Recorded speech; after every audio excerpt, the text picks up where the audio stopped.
Hindi lang po kami ni Chia Chienza at ng buong Yormes Choice ang nagpunta rito sa inyong lugar.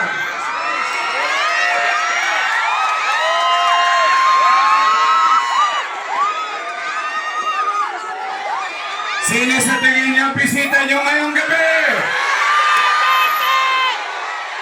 Gusto niyo na siya makita? Ako masaya nang hindi makapagsalita. Marinig niyo lang. Marinig niyo lang. Yung mensahe ni dating Pangulong Rodrigo Roa Duterte.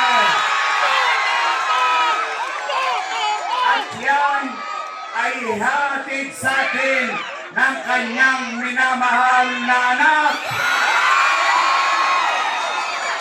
Mga taga, hihingal ako.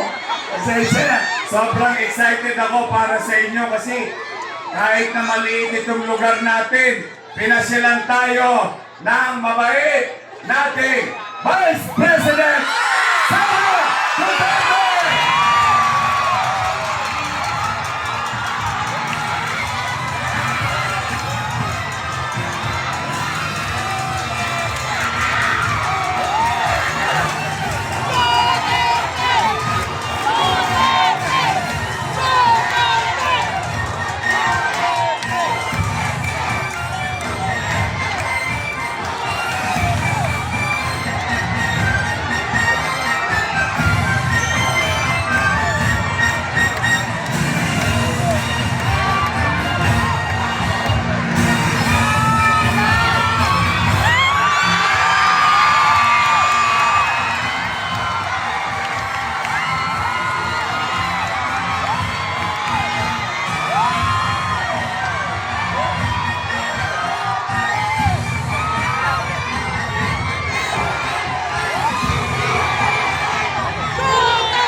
Salamat sa inyo. Malaman tayo!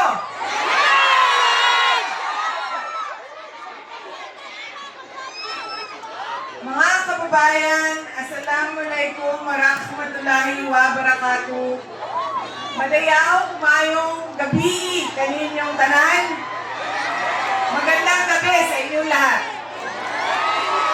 Unahin ko po muna ang aking mga pagpapasalamat. Una po, ang pagpapasalamat ko sa ating pinakamamahal na Yorme Isko Moreno. Maraming salamat. Si Mayor po ang nagpahiram sa akin ng entablado, ng mikropono, ng ilaw, ng kuryente, ng sound system ngayong gabi na ito para makapagbigay ng mensahe para sa inyong lahat.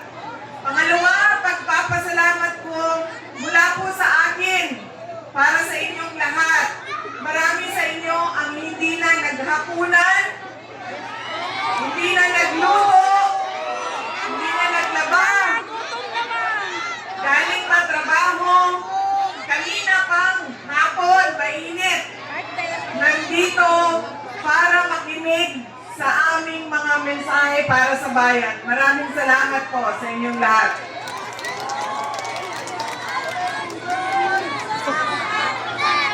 Nasa anong distrito na ako? Sinong congressman nyo?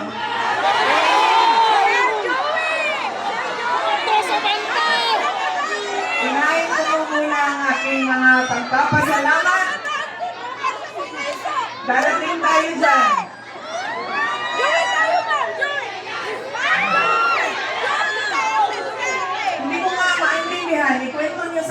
bakit naging congressman si Abante. Bakit?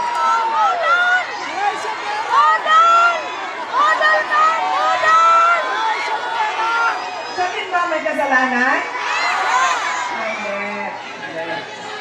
Okay. Kasi doon sa ibang distrito, endorso niya, pero dito hindi. Palaisipan sa akin, paano naging, mamaya, tapusin ko muna pagpapasalamat ko. Ang susunod na pagpapasalamat ay mula po kay Pangulong Rodrigo Duterte.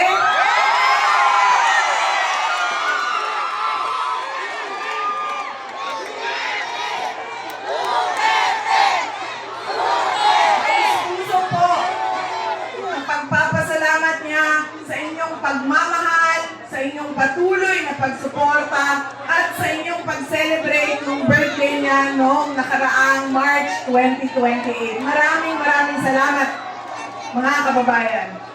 Ang susunod na pagpapasalamat ay mula po sa akin at sa aking mga kasamahan at sa tanggapan ng pangalawang Pangulo sa patuloy ninyo na pagtitiwala at suporta sa akin. Maraming salamat po.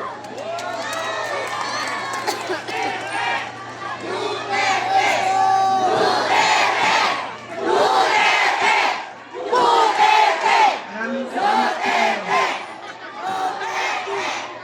Yorme, pahingi ako sombrero. Kalbo ako eh. Autograph ka please. Maboto kita.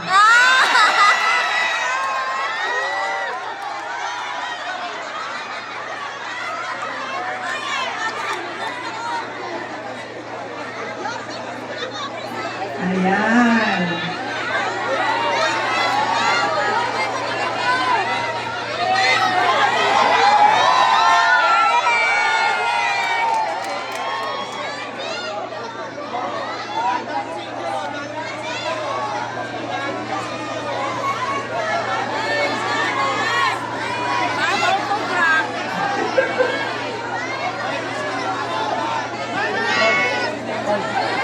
Ayan. Ang susunod na pagpapasalamat ay mula po sa pamilya namin, ang pamilya Duterte. Napakalaki ng utang na loob namin sa inyong lahat, mga kababayan, sa pagkakataon na ibinibigay ninyo sa amin na makapaglingkod sa ating bayan. Maraming salamat po sa inyong lahat. Kahit pa paano, ang may susupli ko po sa inyo, ang iyong anak na si Joey po, hindi po nasangkot sa among atiwalian mula unang araw, June 30, 2004, hanggang sa pagkasalukuyan. Halos 21 taon nyo na po pinagkakatiwalaan ng pamilya Uy. Yan po ang sinukli ko sa inyong pagtitiwala. Kami awa po, Panginoon, kapag nasungkit ko po ang tagumpay, makakatayak po kayo na susagulan na po ang salamat at revelation pagsasabihin sa abot po ng ating pangangailangan.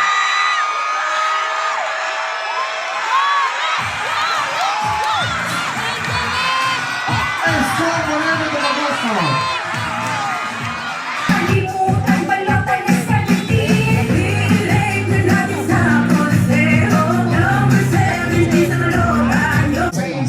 Ang multi-awarded artist at director sa paglilingkod at pagsiservisyo, siya ay seryoso. Ang Yorme's Choice, number 17 sa balota, Jose Lu Veloso! Magandang gabi po sa inyong lahat. Dibilisan ko lang kasi meron tayong napaka-importanting bisita para madinig natin siya. So, ano yung number ko? O, 17. 17 ha, ayan. Wala lang. Marunong pa ba tayong mangarap? Nangarap pa tayo? Oo, marunong tayong mangarap. Mangarap tayo dahil merong isang mama na hindi tumitigil ng pangarap para sa atin. Walang iba kundi sino? Si Yorme Isko Moreno. At ang kanyang katuwang, isang babaeng napakaganda at napakatalino, walang iba kundi ang ating Vice Mayor, Chi! At siyempre, yung representante natin, walang iba kundi si Joey! At kami, ng mga konsihalis niya, ay humingi po sa inyo ng tulong na sana po ay tangkilihin niyo kami ng mga Yormes Choice, na sa ganon ay magsama-sama kami sa pagbibig ng Manila to be great again. Ha? Maraming salamat po at magandang gabi sa inyong lahat. Maraming salamat po.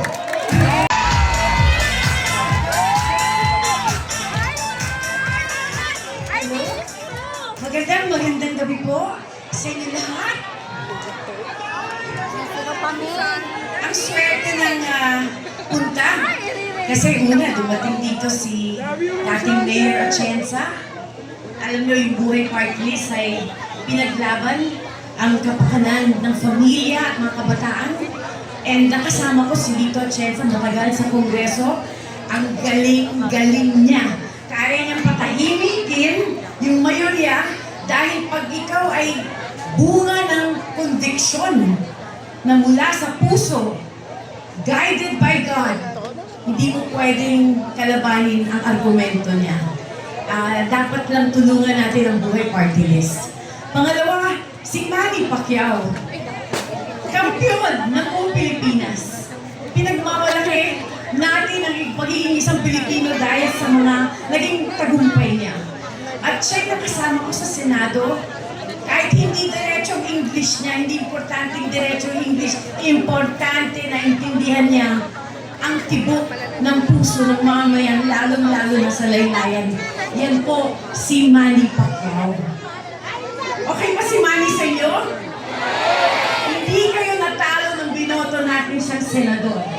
Eh ngayon, mukhang masyadong maraming artista ang tumatakbo. Kahit yung kay Tulfo, meron ng isang Tulfo sa Senado, may dalawa pang tumatakbo. Hindi pa sapat na isang Tulfo sa Senado? Kailangan mo ang iboto, dalawa pang Tulfo, tapos meron pang Tulfo tumatakbo na congressman. Parang mali ata yun. Marami din tayong magagaling na ibang mga kandidato dapat natin pagpilian at dapat natin tulungan. So, 16 days ang nalalabi bago mag-eleksyon. And of course, napaka-importante ang mga opisyal ng ating lungsod. Una, si Doc Mercado, huwag tayong magtatapon ng boto. Huwag tayong magtatapon ng boto para kay Voltaire Castañeda, yung dalawang kandidatong tagapunta, pagkonsehal. Ang hina ng reaksyon ng tao. Walang tapong boto yan, ha? And of course, si Yorme. Kaya ako lumabas sa lungga ko, nananahimik din po ako dahil simula na mamatay yung mga magulang ko noong 2020, nung kasagsagan ng COVID, tatlo po yung namatay sa pamilya ko. Yung kapatid ko, mami ko, daddy ko. Kaya sobrang po akong na-traumatize. At ako po ay maging responsable sa pamilya. And hanggang ngayon, yan pa rin po ang ginagampanan ko. Kaya po ko lumutang at lumapag sa entablado dahil importante po ang leader ng lungsod. Masyadong masikip na itong ating mga komunidad. Masyadong lumalaki na yung ating mga anak. Kailangan natin pagandahin ang antas ng edukasyon. Hindi na pag-uusapan yan. Kailangan natin bigyan ng free housing ang mga nangungupahan o wala pang bahay hanggang ngayon. Programa ni Manny Pacquiao sa sarili niyang bulsa, nagpatayo siya ng 1,000 bahay libre sa mga kaprobinsya niya. So si Mayor Isko, bago siya tumakbong presidente, kung nakita niyo yung video niya, meron siya mga piniling mga lugar sa iba't ibang distrito ng Maynila at nakapagpatayo siya ng condominium parang ala tenement, pero mas mataas, mas moderno, mas maliit nga lang, pero yung inuupahan naman natin mga lugar, kwarto-kwarto, magkano naman upa natin ngayon? Di ba? So, importante talaga ang housing, education, at health. Kaya nga patok si Doc Mercado sa ibang lugar ng distrito kasi importante ang kalusugan. So si Doc Mercado ang mangunguna, dahil kahit sabi mo dentista siya, caring heart. Pusong gustong magmahal at tumulong para mawala yung sakit mo. Yan ang kailangan natin sa mga leader natin. Kaya itong Yormes Choice to, pinili yan ni Mayor. Marami pong nagpipresentan gustong kumandidato. Pero ito po yung nakita niyang may magandang balanse na magbibigay ng sukat at sapat na paglilingkod, pag-aaruga at pagyakap sa ating mga nasasakupan sa ating distrito. Bakit ko pinili si Yorme samantalang si Hani ay isang babae? Ako na-excite din ako nung naupo si Hani. Bilang isang leader kababa, na mula sa kababaihan, naramdaman niyo, nakitaan niyo ko ng paglilingkod ng masigasig na mula sa puso, na kahit na alas 12 na gabi, nandiyan pa ako sa kalye, pagmamahal ng isang ina. Ngunit, sa 3 taon na nakitaan ko si Hani dyan sa City Hall bilang mayor ng Maynila, hindi ko nakita na nagbigay siya ng programa para sa mga kababaihan. Hindi ko nakita yung programa niya para sa ating mga kabataan. At dahil doon, yun ang aking naging parisukat. Kung hindi mo bibigyan ng pagkakataon ng mga kababaihan at kabataan sa programa ng Maynila, hindi ko kailangan ang pagkaupo mo dyan. Babalik na ako. Dito na ako kay Mayor Isko. Dahil si Isko, never kami nagsama sa parehong kampo niyan. Lagi ko siyang nakikita, nandun siya sa kabilang kampo. Dahil ako lagi nandun ako sa grupo ni Mayor Lim o ni Mayor Erap. Laging kontra sila. So, kahit hindi ko gustong magkakontra kami ni Isko, nandun ako. Minsan sa buhay doon. Pero nakitaan ko siya ng gilas. Lakas ng loob. Meron siyang pangarap. Malikhaing mga paraan na ginawa niya, umaksyon siya, at ngayon nakita niyo sa video na ganap. Napatutuon niya. May batikos sa kanya. Sino hindi binabatikos? Ang mga matatamis na bungay laging, di ba, binabato? Pero importante, may prueba sa paglilingkod. Kaya sa halalang darating, sana tayo po na tagapunta ay magkaisa. At ang importante sa eleksyon na ito, kahit maraming pamimigay yung congressman na nakaupo, mula sa gobyerno din yon. Tupad, AKAP, AIX, financial assistance, medical assistance, yan ang pondo na kinuha ng kongreso na ito na mula sa pondo ng PhilHealth, mula sa pondo ng health, mula sa pondo ng Department of Agriculture, mga importanteng departamento na dapat binigyan ng dagdag na pondo, kinuha ang pondo para ilagay sa DSWD para bigay sa tao sa darating na halalan. So yan po ay nanggaling sa pondo na dapat sana ay kumilos ang ibang sektor, katulad ng mga magsasaka, katulad ng public health system, katulad ng PhilHealth. Di ba? So hindi ibig sabihin, nakatanggap ka ng biyaya kasi nung ako'y congressman, yun din ang pinamimigay ko. Ang kaibahan namin, ako'y nakikita nyo sa kalye, naglilingkod. And Joey Uy, matagal ng konsihal ng ating distrito. Sobrang matagal na. Yes, totoo, matagal na. Ibig sabihin, kilala, alam na niya yung problema natin dito. Ang mga naglilingkod, nananalo naman, dapat pinopromote din natin. Di ba? Para yung mga anak niyo gusto nyo rin na umakyat. Kaya ito si Joey Uy, sa tulong ninyo at sa kanyang pagmamahal sa bayan at sa kanyang giliw maglingkod sa tao, magiging isang magaling na kongresista rin. Sana matulungan natin. Sa inyong pagkakaisa, may panalo din natin si Joey. Hindi ko nabanggit ha,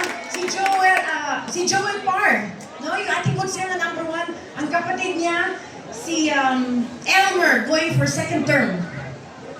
Sino makakalimot kay Lou Veloso? Bata pa tayong lahat, nandiyan na si Lou Veloso.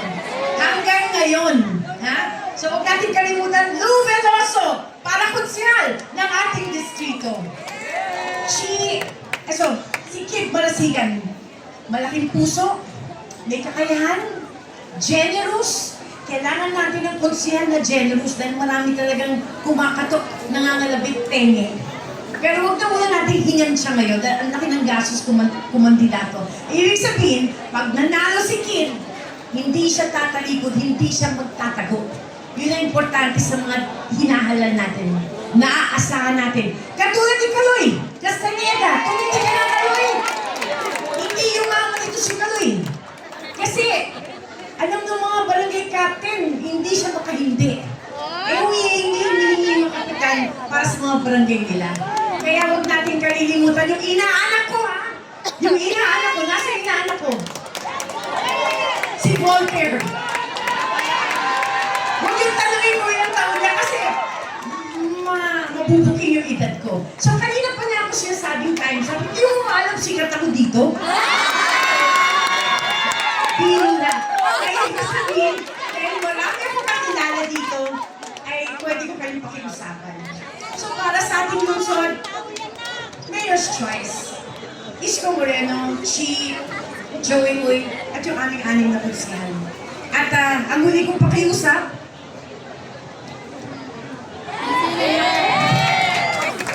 Senator Mama Aquino. kawawa tayong Pilipino kung panay artista ang nasa Senado natin. Kailangan natin ng matino. Kailangan natin yung nagmamahal sa bayan. Pamilya Aquino mula kay Ninoy, kay Cory, kay Pinoy. Ang gusto lang nilang po maging bahagi ng pagbulag ng bawat Filipino. Ma'am Aquino po para sa Senado. Maraming salamat at magandang gabi po sa inyo lahat. Maraming salamat po, Congresswoman Sandy Ocampo. At ngayon po, tuloy-tuloy na po tayo. Huwag na po natin patagalin. Tawagin na po natin ang ating mga Yorma's Choice ng Distrito 6 sa pamumulan ni number 3 sa Balota, Councilor Kaloy Bonter Castañeda.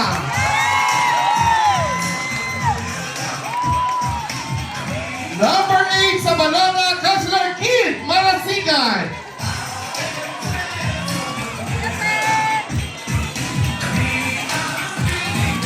Number 9 sa Balota, Councilor Doc Mercado.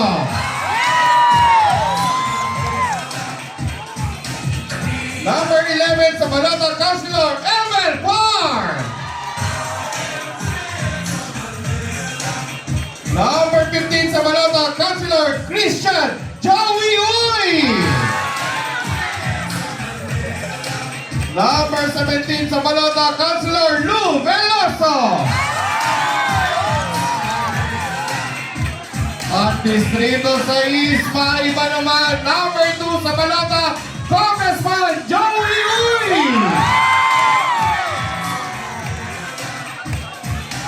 Muli po palakpakan po natin ang ating mga Yorma's Choice.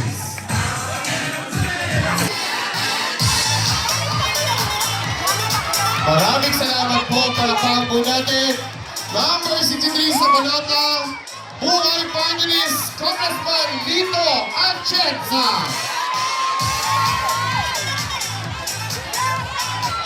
Ayan.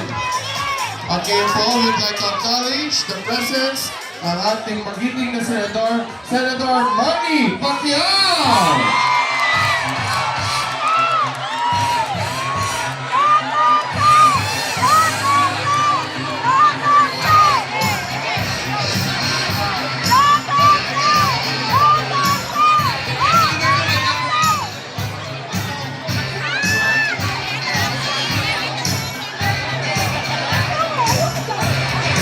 Ayan. Dahil nagkagulo na tayo kay Senator Manny Pacquiao, tawagin na po natin ang stage. Panalo ang mahirap, panalo ang Pilipino, palakpakan po natin, Senator Manny Pacquiao!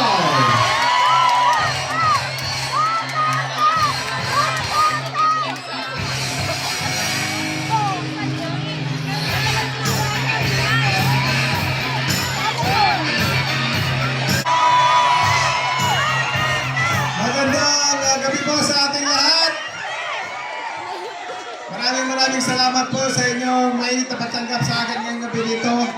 Salamat sa lahat ng mga Bisaya, ngayong gabi kanatong tanan. Daghang tag Bisaya, daghang Bisaya. Okay. Ngayong gabi kanatong tanan. Salamat sa inyong mainit na pagdawat. Unang-una, nais ko pasalamatan ang atong Ginoo, pasalamatan natin ang ating Panginoon dahil binigyan tayo ng magandang panahon at malusog na pa ang katawan. Importante, laging Panginoon ang unahin natin sa buhay. And then, salamat sa atong magiging mayor, walang iba kundi si Isko Moreno, sa ating magiging vice mayor na si Che Atienza. At sa ating lahat, yung mga councilors natin, supportahan po natin sa ating congressman. And siyempre, sa inyong lahat, yung mga barangay captain, barangay kagawad na nandito, barangay chairman nandito, maraming salamat po sa inyong mainit na pagsalubong. Ang Manny Pacquiao po, nagbabalik sa Senado dahil gusto kong ipagpatuloy ang aking programa na pagbibigay ng sariling tahanan libre, walang bayad. Yan po ang programa natin, hindi lamang pabahay, kundi pagbibigay ng puhunan, sustainable livelihood para sa mga pamilya. Para po magkaroon sila ng income sa bawat araw para may pambili ng pagkain. At siyempre, mapagpaaral ang kanilang mga anak sa kolehiyo. And then, ako po, ang programa ko na yan, hindi po yan na-propose lamang, kundi matagal ko nang ginagawa yan at libo-libong pamilya na ang nabigyan natin doon sa Sarangani in Jinsan. And ang nais ko po, ang hangad ni Manny Pacquiao na sa bawat sulok ng Pilipinas magkaroon ng libreng pabahay program. Yung talagang gusto ko maging batas na Free Public Housing Act na mga isa batas sana yan para mapunduhan at ma-implement natin buong Pilipinas at mabigyan ng pabahay ang lahat ng mga mahihirap. Nang sa gayon, hindi nila maranasan ang naranasan namin sa buhay. Ang Manny Pacquiao po, bago ako, yung hindi pa nakakilala, bago po ako naging Manny Pacquiao, nakaranas po ako matulog sa kalsada, gilid sa kalsada. Kung nakakita po kayo ng mga tao natulog sa gilid sa kalsada, isa po ako dyan noong araw. Sa totoo lang. And yan, alam niyo sa totoo lang, yung lunita na yan ang tulugan ko noong araw. Magtitinda ako ng sampagita sa Baclaran, magtitinda ako sa pagita sa Mayquiapo. Ganun lang po ako. Titinda ako sa pagita and then magtitinda ako ng mga dyaryo. Yan po ang trabaho ko noong araw. Minsan makakain, minsan hindi. Ganun po ang buhay. Pero hindi ko sukat akalain yung biyaya ng Panginoon na binigay sa akin, sobra-sobra. Kaya, wala pong karapatan si Manny Pacquiao para magyabang kahit kanino man. Dahil, doon po ako sa pinakalaylayan galing. Kaya, habang ako'y nabubuhay, mga kababayan ko, habang ako'y nabubuhay, ako'y tutulong sa aking mga kasama kung saan ako nanggaling. Sa abot ng ating makakaya. Kasi po, tayong lahat, nilipas lang din dito sa lupa. Lilipas lang tayo dito, mawawala tayo at magkakalimutan ang pangalan natin, makakalimutan tayo kung wala tayong iiwanan na legasiya. Kahit ano pa kasikat mong tao, kahit ano pa kayaman mong tao, pagdating ng panahon na mawala na tayo dito, iba na rin nagmamay-ari niyan at makakalimutan tayo ng tao. Mga susunod na henerasyon. Pero, kung ikaw, habang nabubuhay dito sa mundo, gumawa ng legacy na makatulong at makapaging inspirasyon sa mga susunod pang henerasyon, kahit na wala na tayo dito sa sanlibutan, maalala tayo sa mga susunod na mga henerasyon at makakatulong yung mga programa natin para sa kanila. Yun po ang importante para pagdating na panahon, alalahanin po natin lahat tayo may destination. At siyempre, lahat tayo gusto natin mapunta sa langit. Para mapunta tayo sa langit, gumawa tayo ng mabuti, kabutihan dito sa lupa. Parang sa kayo, pag mawala na tayo ito, sasalubungin tayo ng Panginoon at sabihin sa atin, "Well done, good and faithful servant. Come, share to my happiness." Napakasarap pakinggan. Napakasarap pakinggan na yan ang ating goal, yan ang ating pangarap. ang pangarap natin umunlad ang ating bansa. Kung ano man po yung mga isyo, kung ano man po mga isyo sa ating mga government officials, huwag na po natin gatungan kasi pag ginatungan natin, lalong lalaki yung apoy at ang mahihirapan, ang mga mahihirap at pamilya Pilipino na nagugutom. Ang gagawin natin, magdasal tayo, magkaisa tayo, magdasal tayo because nothing is impossible with God. All things are possible with God. Basta magtiwala tayo, magdasal tayo, magkaisa tayo. Dahil ang Panginoon ay mapagmahal. Ang Panginoon ay puno ng pagmamahal sa ating lahat. Tayo lang ang kailangan nating magdasal, magtiwala sa Kanya. So mga kababayan ko, tandaan ninyo, habang nabubuhay ang Manny Pacquiao, ito lang tandaan ninyo, mahal na mahal ko po kayong lahat dahil yan po ang itinanim sa akin ng Panginoon na puso na may pagmamahal sa kapwa. Dahil ang tinitingnan ko, hindi yung buhay ko dito, kundi yung buhay ko pagdating ng panahon pag tayo ay tumanda na at kukunin na ng Panginoon. Diba? Pag kinuha natin ang Panginoon, at least ready tayo. At least marami tayong maiwan ng mga ligasiya at marami tayong natutulungan ng mga kababayan, mga kapwa natin. Diba? So maraming salamat po sa inyong lahat. Ako po, si Manny Pacquiao, tumatakbo bilang senador, number 50 po sa baluta, huwag na po natin kalimutan. Ako po ay magbabalik dito. At tawa, ang Pacman Village, hindi lamang sa Jinsan Sarangani, kundi sa buong Pilipinas, lalong-lalo na dito sa lugar ng Maynila. Maraming salamat po, magandang gabi sa ating lahat. Mabuhay po kayo lahat. Maraming salamat po, Senator Manny Pacquiao!